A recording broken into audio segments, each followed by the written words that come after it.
Imagine standing in the middle of a desert hill in southeastern Turkey, 12,000 years ago. There are no cities, no agriculture, no writing. Most humans on Earth still live as small groups of hunter-gatherers. And yet, someone decided to build something extraordinary. Huge, perfectly carved T-shaped stone pillars, some weighing more than 20 tons. Intricate carvings of dangerous animals, lions, scorpions, snakes, and creatures we still cannot identify. All arranged in circles, deliberately buried, and then abandoned.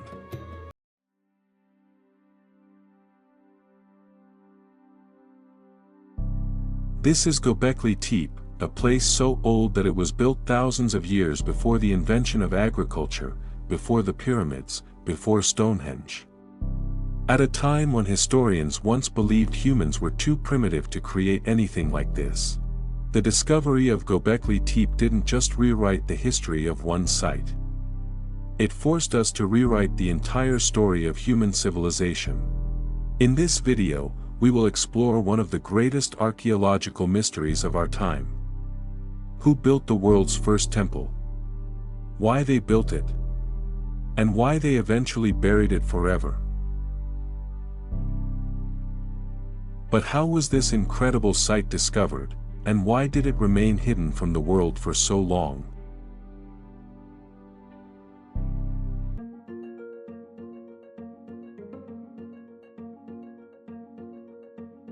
In 1994, a German archaeologist named Klaus Schmidt arrived in southeastern Turkey looking for prehistoric sites.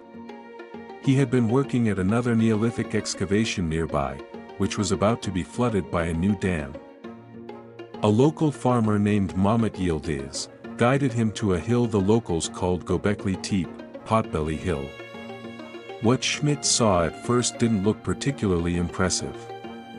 The hill was covered in broken stones and had been used for generations by local farmers as a source of building material.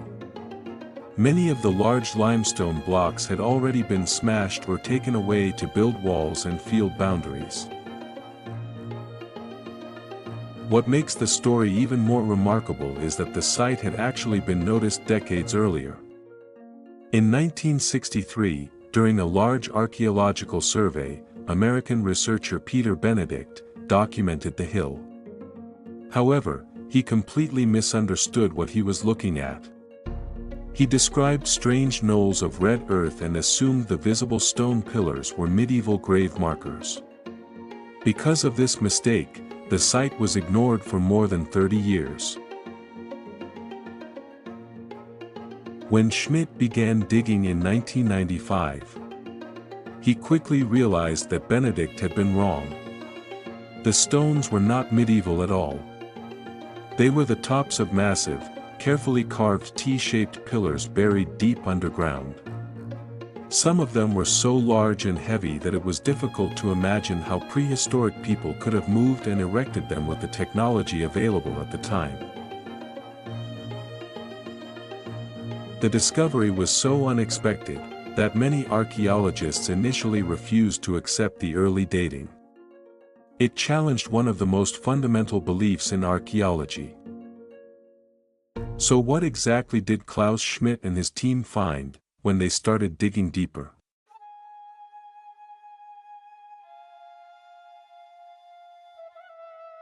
When Klaus Schmidt and his team began serious excavations, they quickly understood that they were dealing with something unprecedented.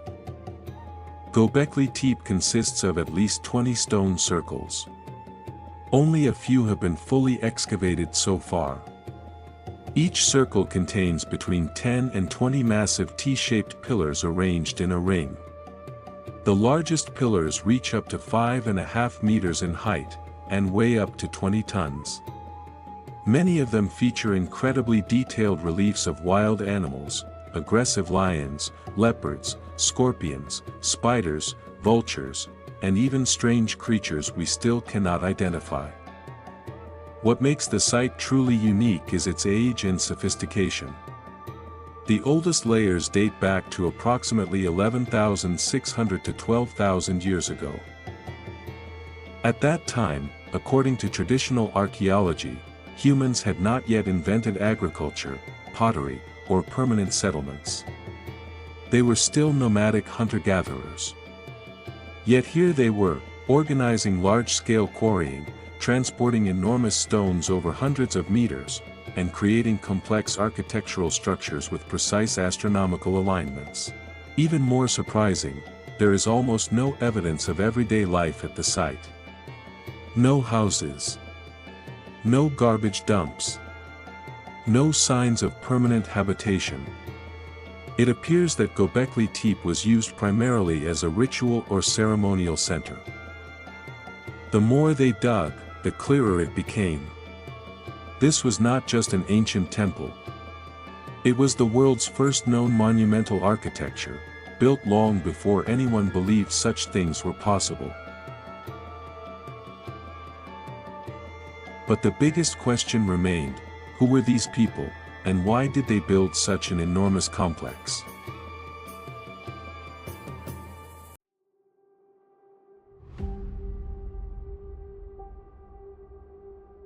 Perhaps the biggest mystery of Göbekli Tepe is not how it was built, but who built it and why.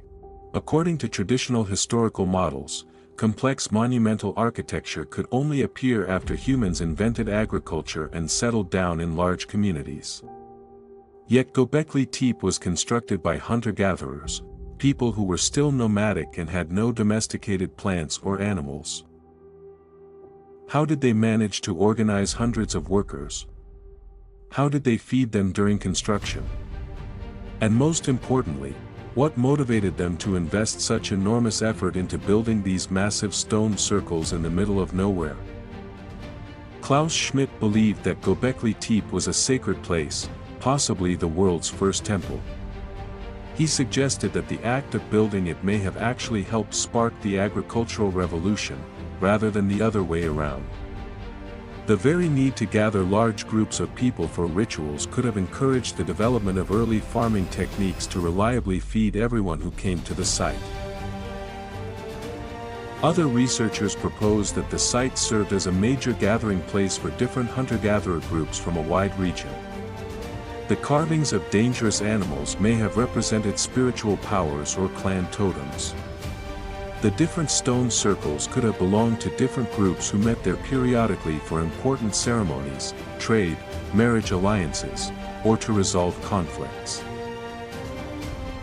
Some even suggest it could have been an astronomical observatory or a place for shamanic rituals, where specially chosen individuals entered altered states of consciousness to communicate with the spirit world, perform initiations, or mark important seasonal and celestial events.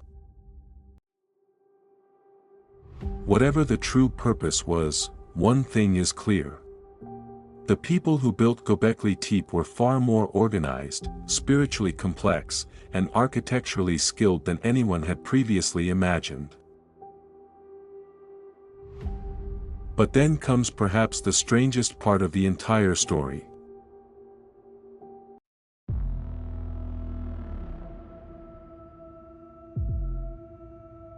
After using the site for several centuries, the people of Göbekli Tepe made a decision that still puzzles archaeologists today. They deliberately buried the entire complex. They filled the stone circles with thousands of tons of earth and rubble, carefully covering the massive pillars and protecting the intricate carvings.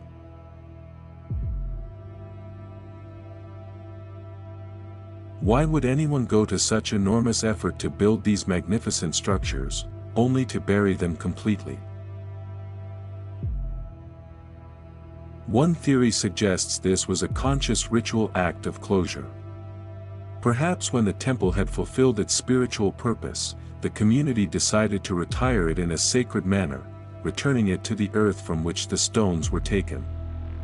This could have been seen as a final, respectful ceremony, similar to how some cultures ritually decommission important sacred objects. Another possibility is that they buried the site to protect it.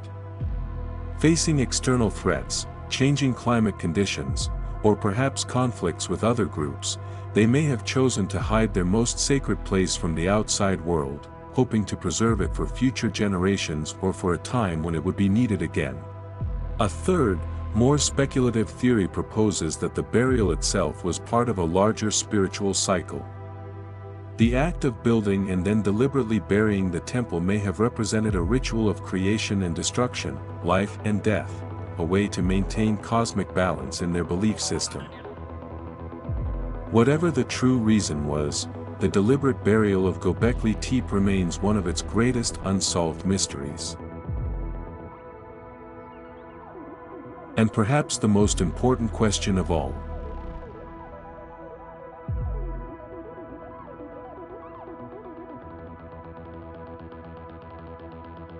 What does Göbekli Tepe truly mean for our understanding of human civilization? For decades, the standard view in archaeology was clear. Agriculture came first, then permanent settlements, then complex religion and monumental architecture.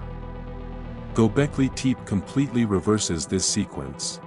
It strongly suggests that it may have been the other way around.